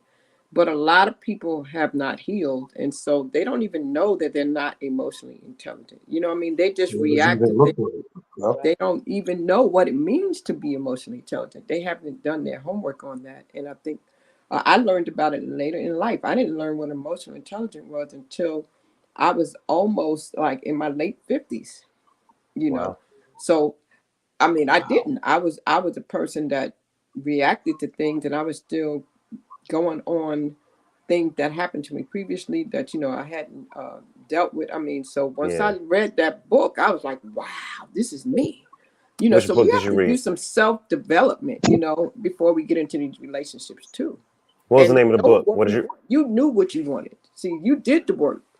Yeah, but that's 15 years of divorce, 15 years of searching, 15 years of looking at myself in the mirror and saying, yo, you gotta be a different person, Dave. You gotta be, because look, you married, you flying high, you're doing the best you can. Then you hit a wall and you crash, you go through a divorce, you gotta kind of rebuild. You know what I mean? And I was rebuilding for a long time before I was able to say, all right, this is what I want. I'm comfortable with what I want. I'm comfortable with who I am. I'm comfortable with not making apologies for what I want. Because sometimes if you try to please everybody, you won't please nobody. Wow. You know what I So mean? can I ask a question? Because you made a comment. you said, I don't want a hard woman. You said something about being hard. Yeah. I hear the term a lot. There are a lot of women, I think, and then Miss Yvette probably can talk about this too. I believe that some women that have been single moms and they've been independent women for so long that they've had to wear the pants too, that a lot of women don't want to be hard. They don't want to have to make the decisions. They don't want to be the provider. They don't want to be the decision maker. They don't want that. So when they get in a relationship with men, if they're leaders and they present themselves in the right way, the woman becomes softer. You know, she lets her guard down once she realizes she has that person who now is going to lead her, but she's not going to submit to someone that is not worthy. And you won't see that soft side because she's still guarded and she's still, doing what she's been doing all those times, by herself. Am I saying that right, Yvette? It's the total opposite. I'm going to agree with you, Miss Crystal, because, again, I have raised my kids and I tell people all the time, I'm silly, I'm fun, I'm loving, I got a lot of love to give. However, that's why I said this critical thinking is everything for me, because I want to be able to sit down, relax, and not think at all. I want you to take off. Baby, what do you want for dinner? What you know what I'm saying? Because I hate that question if I'm asking a man, what do you want to eat? I don't know what you eating. You should know what you want, because I've been thinking for you, the kids, and the people at work. I want to be able to put this down. I want to take my brain and just sit it down. But I need to know you got it. And a lot of times you don't meet people who has it. Go ahead, Carl. I see you wanting to jump in. I'm listening to both of y'all. Y'all saying it from a lens, if I'm translating it right, after you already learned, you already been through it. See, you speaking from the lens of people 40 and down, they're not seeing that. That's not. It's the opposite of what Crystal said. You're so stuck at being independent that you wasn't taught, conditioned, or even know what interdependency looked like. There's a lot of people that are in relationships, much less even marriages, that still think like a single person, getting stuck and comfortable with being so independent that you don't know how to be interdependent. There's a lot of people that are in relationships and even marriages. I even met females that are so micromanaging that they don't know how to just sit back in the passenger seat saying, I ain't worried about it, he got it.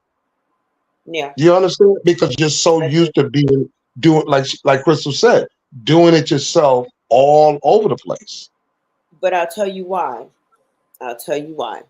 Because that's one of my biggest problems. When you hear me say your words got to match your actions, women are let down so much. It'd be different if it was just one guy. Then you can let that slide. But when it's guy after guy, and then don't go with that picking and choosing stuff, because you still got to see who a person is until they show you that. So it's like, I got this here. Don't worry. I got the electric on Thursday, or I'm going to pick you up from work, or whatever it is, even the littlest thing.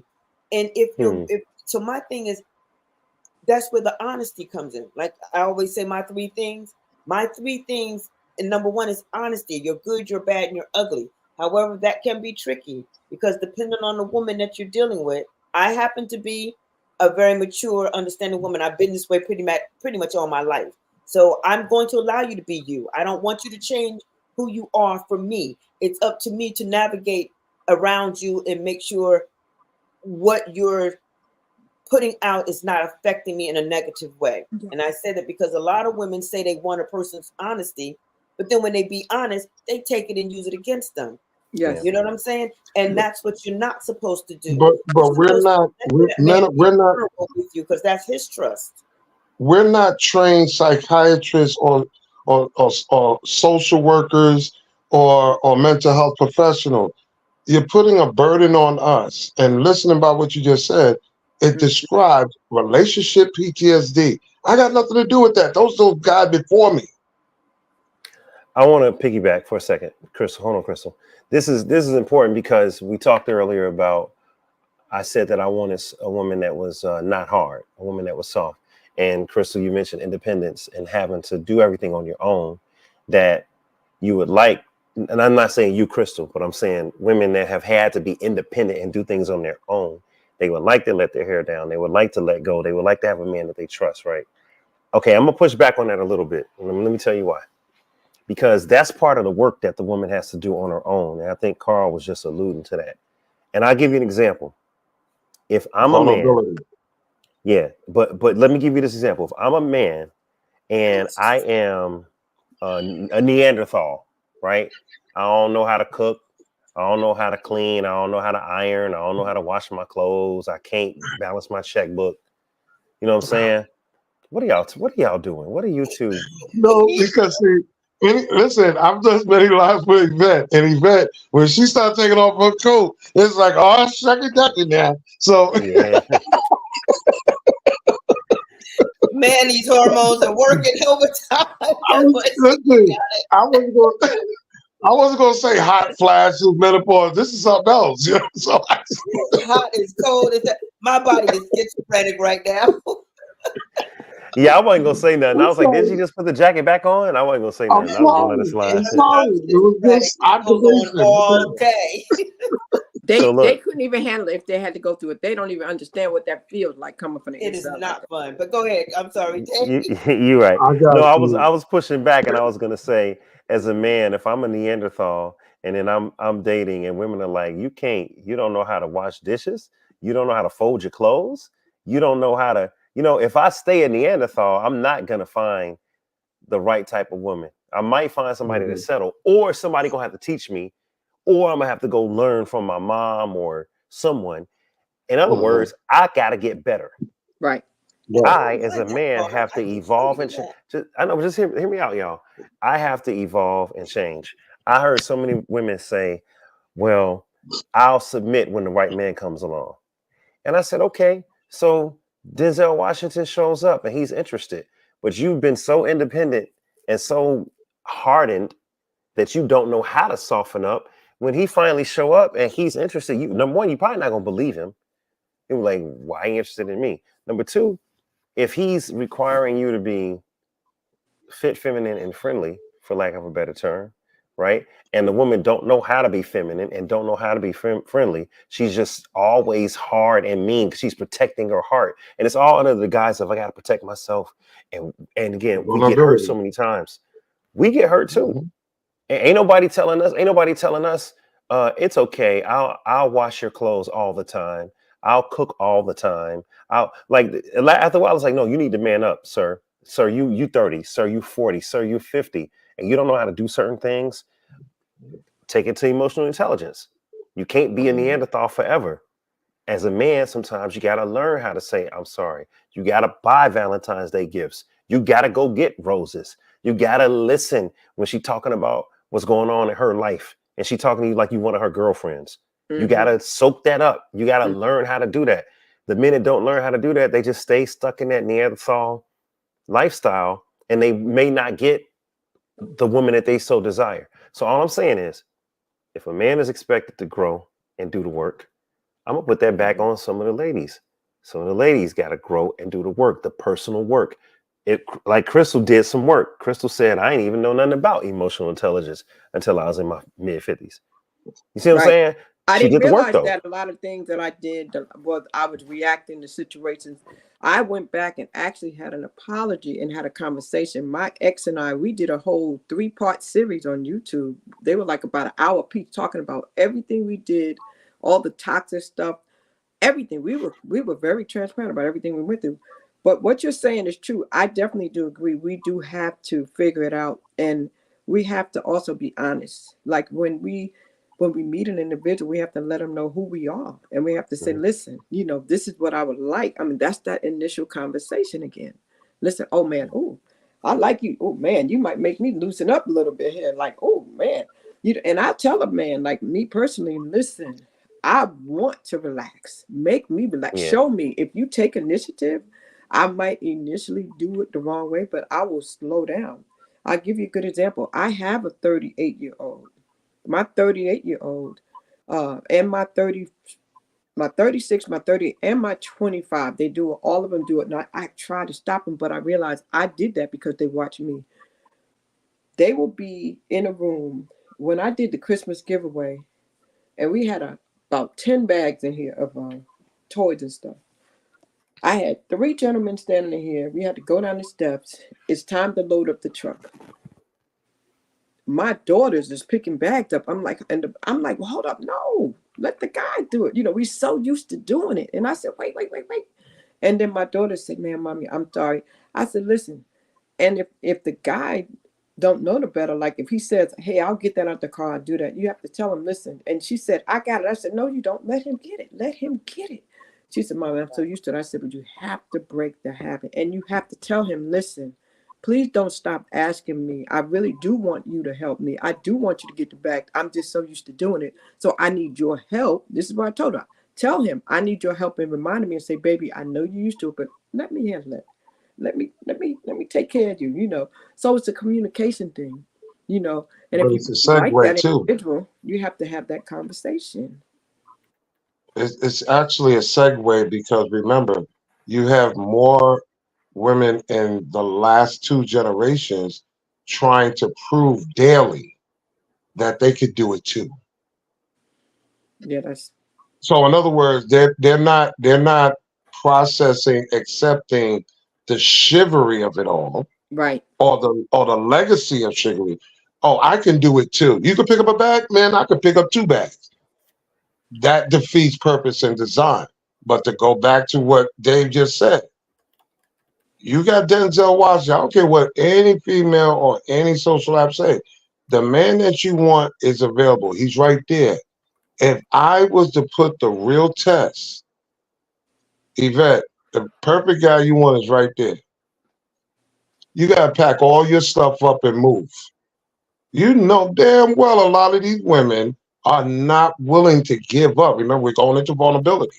They're not willing to give up what they have to go move to a man. No matter how perfect it is or how set up it is. You understand? I don't care if it's Rick Ross, Denzel, Morris shit, it doesn't matter. She's not giving up her home and all her stuff to go start all over with a man. You Because said it. there's no respect for leadership of men, period. We're going now back to relationship PTSD. You've never saw it. That's why you can't relate to it. You rather have a man that is 40, 50 years old, got his own business, got his car, everything together.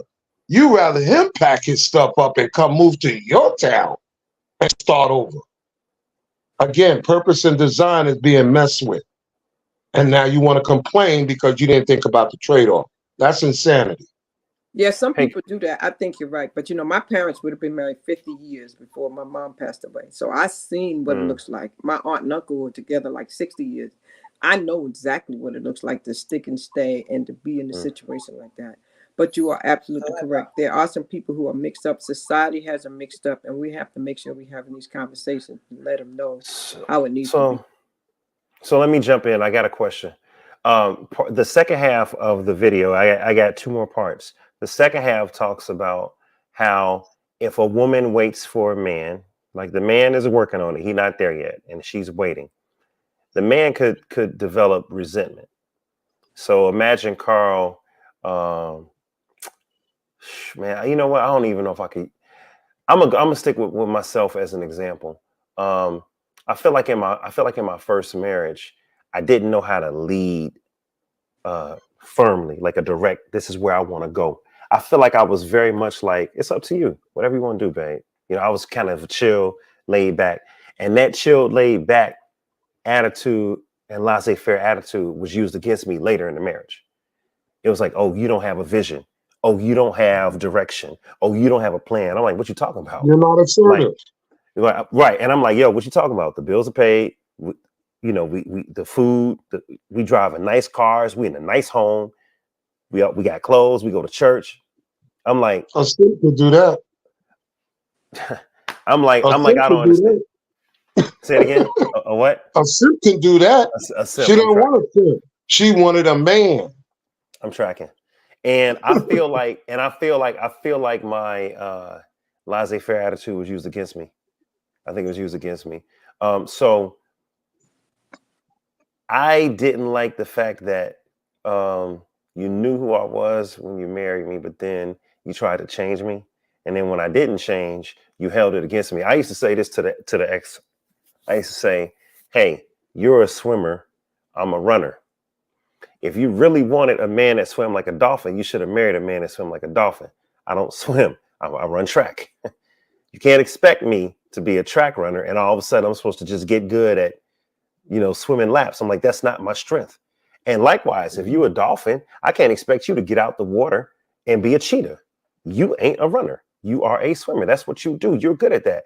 Please accept me for who I am. And I never felt like I got that. Having said that, I'm going to play this clip and you guys tell me if they have a point here.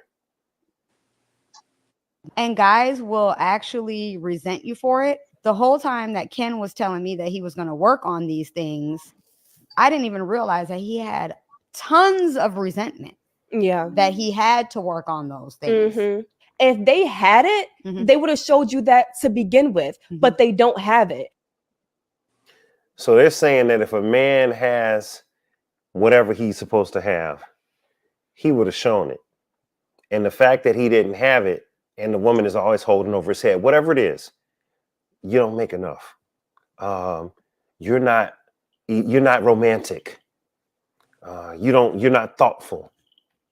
Whatever the woman believes the man doesn't have, the man can be resentful if he feels like she's holding stuff over my head. That's what some people feel. Y'all got any But that's input on that? on him though, because he did whatever it took to get it. And now when it came to maintaining it, he camouflaged as much as he could. What he didn't anticipate was that woman had an expiration date. And when that date came, it was like, damn, I ran out of cards. Now she's leaving him. You can't get mad. You should have came prepared and correct, stability, consistency, and contingency from the door. You said hello before you even slept with her. But because you did it and you said whatever it was to make it appear camouflage, I got it together. I'm working on it. That only lasts for so long. It's like running out of pills. Now she sees your true size.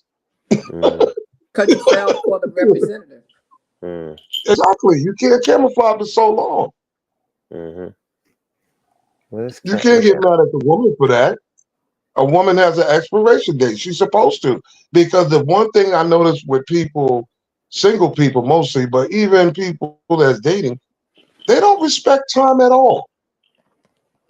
They don't. We all do what you see. I do as I want. Freedom. On my time, my way. We're not considering other people's time at all. We're not even looking at the universal clock that don't even care about us, because what happens? We run out of time. Now we're making excuses. We're good at making creative excuses. Come on, man. Dave, I think what you're saying, I in regards to the resentment, I can understand a brother getting resentful, because if he has shown you who he is and you accept it, and then all of a sudden you, after a period of time, you're like, okay, I can't do this because you're not changing, you're not doing no better, you're not making no progress, then that again should have been a conversation if you recognize those flaws, or that he didn't have those qualities early enough. I believe people don't have the right conversations. I think they jump into bed too quick. They get, touchy feeling too quick. They're going about it the wrong way. If they stop and they really find out, am I compatible with this person? Does he have the character, the traits and things I want? Then they will have more success. But don't use the bed as a leverage though, because the bed is just like going out to dinner. You're sharing each other's body, you're sharing each other's time, you're sharing each other's money, resources, whatever. None of it should be used as leverage. Yeah, But if the only it thing does, you have, because women can't think straight once you make them feel good. They can't think no more. Everything is out the window. Whatever they wanted, they don't even emotional care no more. intelligence, emotional intelligence. You can't think Okay, but straight because he gave you something. Come on Yeah, now. they built different than us though. yeah, It's They not. built yeah, different. They you wired said different. men are from Am I Mars right and with that? women are from Venus. Those are facts. We are not the same. We don't feel the same. That's why a man could, as they say, a man could go and sleep with 1,000 women, be like, it don't mean nothing, but let the woman do it. It's a problem. So because we're built differently. But I wanted to go back to also just dating and knowing who you are, because see, some people, it's not just about a representative. Sometimes you have your criteria and not realizing, when you say, oh, let's have a conversation, you need to change X, Y, and Z. You got to know the difference between their makeup, who they are. This is their makeup, this is their character, this is part of their being, opposed to this is just a habit that I'm doing, and understanding the difference. See, people will break up over something that a person just can't change. That's right. It's part of who they are. They've been this way all of their life. This is their character. Like, oh, you're too quiet. But you knew I was quiet when you met me. That's a big So deal. if you're looking for a conversationalist so y'all can have a back and forth, then you can't marry the quiet one that sits in the corner and just look at you and give you a one-worded answer. So what did you think about that, baby? It was good. I've You seen went for people. a play and you wanted to have a great conversation about this play, but Yes. this man is not going to, or this woman is Yes. not going to give you the back and forth because you wanted to get into the grit and details and the characters. And they can't do that with you because that's not who they are.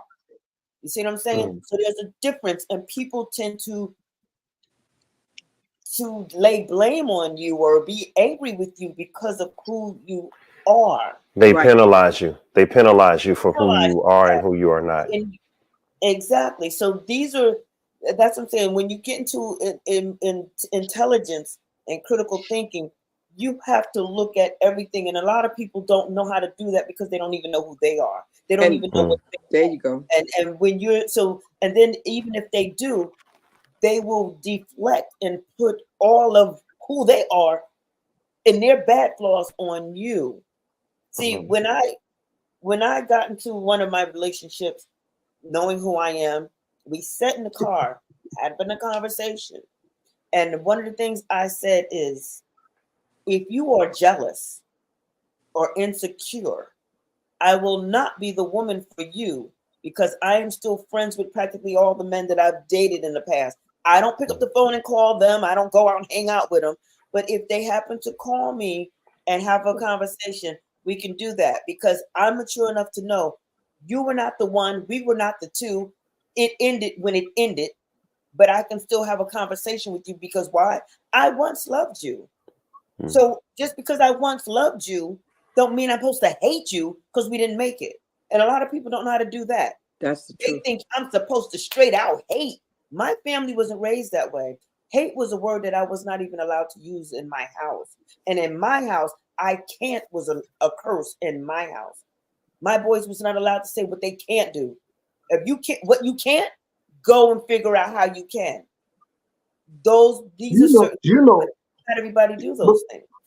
But realistically, most guys, most women, they're not introducing their exes to their current. And I'm gonna say why. If we were in a age, if we was in a spectrum where in order for me to date you, I have to sit down and meet and have a conversation with at least 3 of your exes, boy, we would have more hell than we have today. Why? Because it don't you happen really like that. think It people gonna happens get good mostly when there's references? children. It happens when there's children and they have to Again, it depends on the people because again, like I said, I consider me an unorthodox woman. I'm gonna be honest with y'all. I consider me a little bit different. I am not like most because I hear these lives and these conversations and I'm like, wow, it floors me to think that people are so negative. Mostly everything you hear on these Instagram things is so negative. There is no self-love of self, no self-love of people, no self-love of culture. And that all goes out the window. And it's just constantly, it's them against us. And it's not. All It's there is all on this earth is man and female, as far as supposed to be intelligent life form. It's supposed to be man and female. So all of my friends that I hang out with are not all gonna be women. All of your friends ain't gonna be just brothers. And I'm supposed to understand that. But most people don't do that. That's where the jealousy come in. I'm supposed to love and be secure in my spot with you if me and you were the persons. You know why? Because you're supposed to make me feel secure. You're supposed to make me feel like it don't matter how many women out there, it's all about me. And I'm going to feel that way because you set the tone for that. It's all vulnerability. No matter what, it's tied into vulnerability. We don't see. One of the things I've always said, people don't mind you looking at them. The issue comes a problem when they see through you, because you don't want that. That's the purpose of social media. It gives you an excuse for people to look at you, but not through you. By then, you'll be like, no, I don't like that person. Block, delete, change my account, whatever. Because if more people see through you, you can't lie, you can't camouflage it. It becomes an issue. Hey guys, I want to play my last clip because we're coming up on the last few minutes. So let me play this clip and then we can talk about this. So I have a question. Do you guys know what a man wants? Men normally want something simple. And Tracy Morgan said it best. Check this out. I need one woman in my life, and that's it. I'm a grown-ass man. I'm not with all of that. I need one woman. If all of this go away, planes, the cars, the house, if it all go away, she's still standing right there. That's who you looking for. She's a rider. In the climate that we're in now with the Jada Pinkett's and all of that, it's hard to really come across that. You got to let that gravitate to you. Because when you look for love, you find it in all the wrong places. And we don't want none of that interfering with your career.